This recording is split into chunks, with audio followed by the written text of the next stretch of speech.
이 시간 함께 나누실 하나님 말씀 제목은 예수님과 함께하는 믿음의 항해입니다. 이번 여름성경학교 총 주제가 예수님과 함께하는 믿음의 항해입니다. 총 주제의 성경 구절은 히브리서 12장 2절 말씀, 믿음의 주여 또 온전하게 하시는 이인 예수를 바라보자입니다. 우리의 삶은 항해를 하는 것이 아닌가 생각이 듭니다.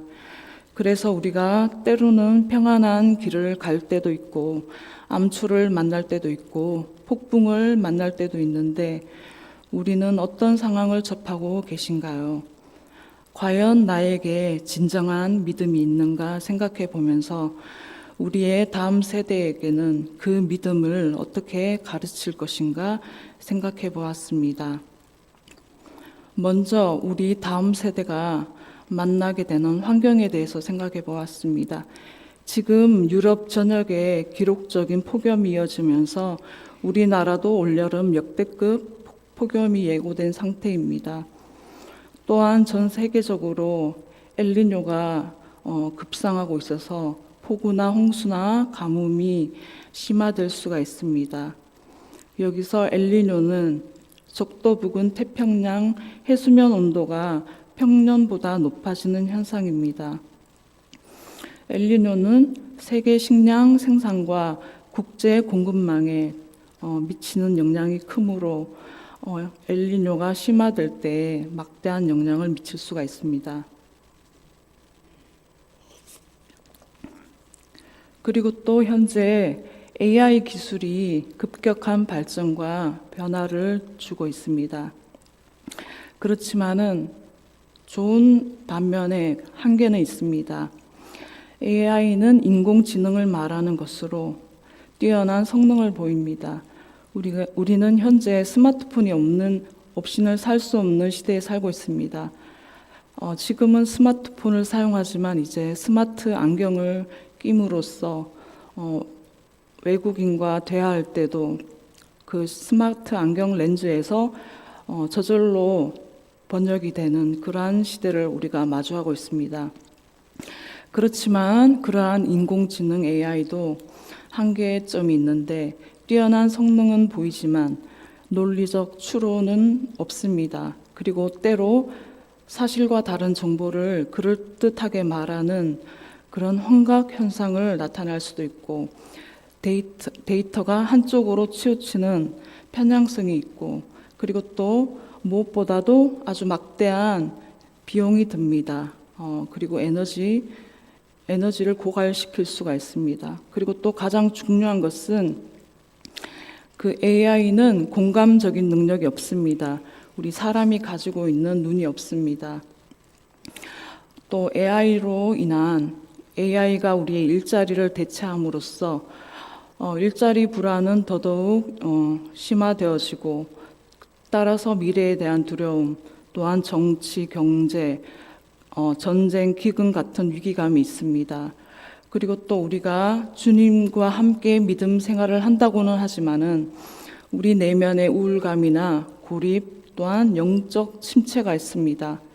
그래서 우리는 그 대안으로 우리의 영적 침체나 또 내면의 우울, 고립감을 해소하기 위해서 또 스마트폰을 계속 쳐다본다든지 또한 AI에게 물어본다든지 때로는 약물을 또 의존하기도 하고 이렇게 우리가 중독되는 것을 벗어나기 위해서 믿음이 아닌 다른 방법으로 하다 보니 더 중독의 길로 가는 모습들이 있습니다. 또한 질병 그리고 아픔들 또 죽음에 대한 위협도 도사리고 있습니다. 또한 우리 다음 세대들에게 있어서 가장 큰 고민은 학업이라고 할 수 있습니다.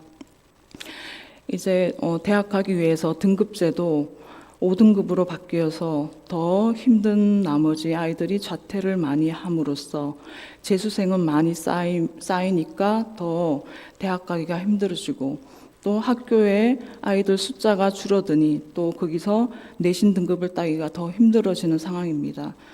그리고 온라인상에서도 험담한 너무나 악한 그러한 이야기들이 오고 가고 있는 상황입니다. 이렇게 이 광풍 속에서 나는, 우리 교회는 이제 앞으로 어떻게 해야 할 것입니까? 인간적인 대안은 없습니다. 그런데 그 대안은 바로 성경에 있습니다.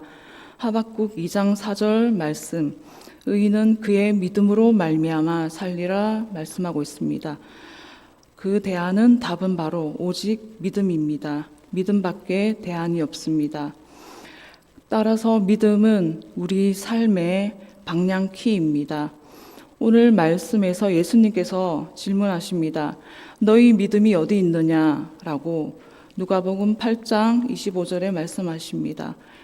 이 말씀은 예수님께서 제자들에게 던지는 질문이시지만 예수님께서 이 시간 우리들에게, 나에게, 우리의 다음 세대들에게 던지는 질문이십니다.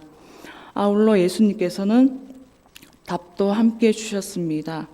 우리가 읽지는 않았지만은 누가복음 8장 50절 말씀에 두려워하지 말고 믿기만 하라고 말씀하셨습니다. 생명의 주인이신 예수님은 질병도 고치시고 또 죽음에서 생명으로 또 살리시는 분이십니다. 그러한 예수님을 두려워하지 말고 믿기만 하라고 하였습니다. 우리는 우리 다음 세대가 어렸을 때부터 함께 하시는 예수님을 의지하여 순간순간 믿음으로 반응하도록 우리가 힘써 교육하여야 합니다. 히브리서 12장 2절 말씀처럼 믿음의 주여 온전하게 하시는 이인 예수를 바라볼 수 있도록 말입니다. 먼저 믿음의 주이신 예수님에 대해서 살펴보겠습니다. 믿음의 주여, 예수님은 믿음의 주이십니다. 여기서 우리가 예수님을 믿음의 주라고 했을 때 예수님은 바로 믿음의 창시자이시자 근원자, 그리고 우리의 믿음의 대상이신 분이십니다. 그러므로 우리가 예수님만 잘 알면 그 어떤 광풍 속에서도, 세상의 광풍 속에서도 우리가 답을 가지고 있습니다. 그리고 또 온전하게 하시는 이인, 온전하게 하시는 분이신 예수님이십니다. 우리 예수님은 하나님의 아들로서 하나님의 나라도 완성하시고 또 모든 것을 완벽하게 이루기 위해서 이 땅에 오신 시작이시자 또 완성하신 분이시고, 또한 따라서 믿음의 영역, 믿음에서도 믿음의 시작이시오 또 믿음의 완성이신 예수님이십니다. 그래서 우리는 예수님만 의지하면 됩니다. 우리가 잘 아는 사도 바울도 그리스도를 아는 것이 가장 고상하다고 말씀하셨습니다. 따라서 사도 바울은 모든 것을 배설물로 여겼습니다. 우리 또한 사도 바울처럼 예수님을 가장 고상한 분으로 또 온전하게 하시는 분이신 예수님을 믿어야 하시겠습니다. 예수를 바라보자. 우리가 예수님을 바라보아야 합니다. 우리가 스마트폰이나 또 세상의 권력이나 돈이나 가족이나 또 내가 좋아하는 것들을 바라볼 것이 아니라 예수님을 바라보아야 합니다.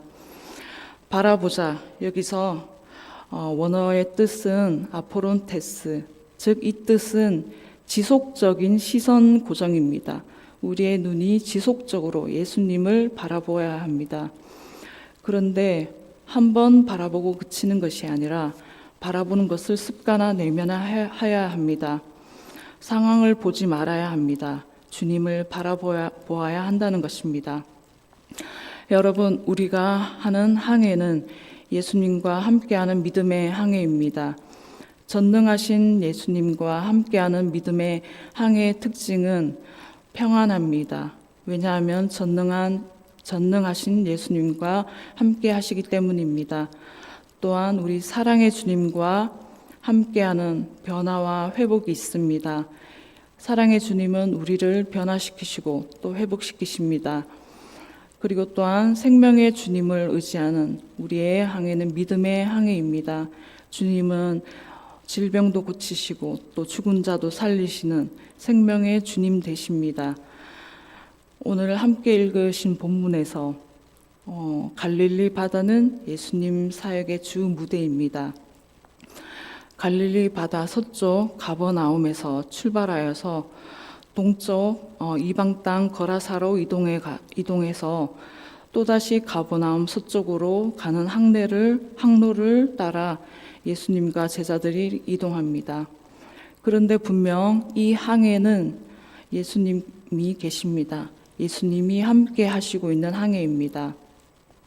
오늘 같이 읽으신 누가복음 8장 22절에서 25절 말씀은 마태 마가복음에도 나오는 말씀인데 특히나 우리 아이들이나 또 어른들도 다 너무나 좋아하는 폭풍을 잠잠케 하신 예수님에 대한 말씀입니다. 그때 예수님께서는 복음을 전파하시고 또한 하나님 나라와 천국 복음을 전파하시고 매우 피곤하셨습니다. 그리고 때는 저녁이었습니다. 그런데 그때 예수님께서는 주무시고 동쪽으로 가셔서 이방 땅인 거라사에 가셔서 거라사 광인을 고쳐주시고자 하셨습니다. 그런데 폭풍이 왔습니다. 그런데 이미 예수님은 폭풍이 올 것도 광풍이 오는 것도 제자들이 두려워할 것도 예수님은 다 아시고 계셨습니다. 왜냐하면 우리 예수님은 전능하신 하나님이시니까요. 자, 그런데 폭풍이 왔을 때 제자들은 예수님이 함께 하심에도 함께 먹고 자고 생활하고 늘 가까이 계신 예수님이 함께 계심에도 두려워하였습니다. 광풍이 오자 죽겠다고 혼비백산하였습니다. 그래서 제자들은 8장 24절 말씀에 보시면은 예수님을 깨워서 이르되 주여 주여 우리가 죽겠나이다 이렇게 하였습니다. 이때 제자들은 어찌할 바를 몰랐습니다. 예수님이 함께 하심에도 어찌할 바를 몰랐습니다. 여기서 바로 저의 모습을 본 것 같습니다. 예수님은 그런 제자들의 반응에도 귀찮아하지 않으시고 잠에서 깨시사 바람과 물결을 꾸짖으시고 잔잔케 하셨습니다. 당시의 갈릴리 바다는 생명의 근원이자 또 동시에 두려움의 대상이었습니다. 어떤 위기가 올지 모르는 상황이었습니다. 그런데 이때 제자들이 얼마나 무서웠겠습니까? 광풍이 오자 죽겠다고 혼비백산하였을 상황이겠습니다. 우리는 외부로부터 오는 위기 앞에서 어떻게 해야 하는지 예수님이 우리에게 제자들에게 가르치시고자 합니다. 예수님은 무엇보다도 함께 하심을 믿기를 원하십니다. 우리가 하는 항해가 예수님이 함께하는 항해임을 예수님은 우리가 깨닫기를 원하시고 또 하나님이신 예수님을 아는 것을 원하십니다. 그러한 믿음을 가지시는 것을 원합니다. 우리가 하나님이신 예수님을 알고 우리는 두려움 속에서도 예수님을 찾을 수 있어야 하겠습니다. 예수님은 바람과 물결을 꾸짖으시고 그치게 하시고 잔잔하게 하신 후에 이렇게 물으십니다. 너희 믿음이 어디 있느냐? 이렇게 물으십니다. 이 말씀은 바로 너희가 믿는 믿음의 대상이 누구이냐? 너희가 의지할 분이 누구이냐? 이렇게 제자들에게 질문하십니다. 이 제자들에게 질문하신 이 질문은 바로 우리에게 주시는 질문입니다. 우리의 다음 세대들에게도 주시는 질문입니다. 폭풍 가운데 두려워하는 제자들을 예수님이 만나 주셨습니다. 그리고 질문하셨죠. 너희 믿음이 어디 있느냐? 그때 제자들은 예수님께서 행하신 폭풍과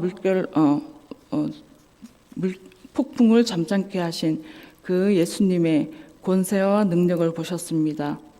여러분, 우리는 그러한 예수님의 권세와 능력을 보셨습니까? 지금 현재 느끼고 계십니까?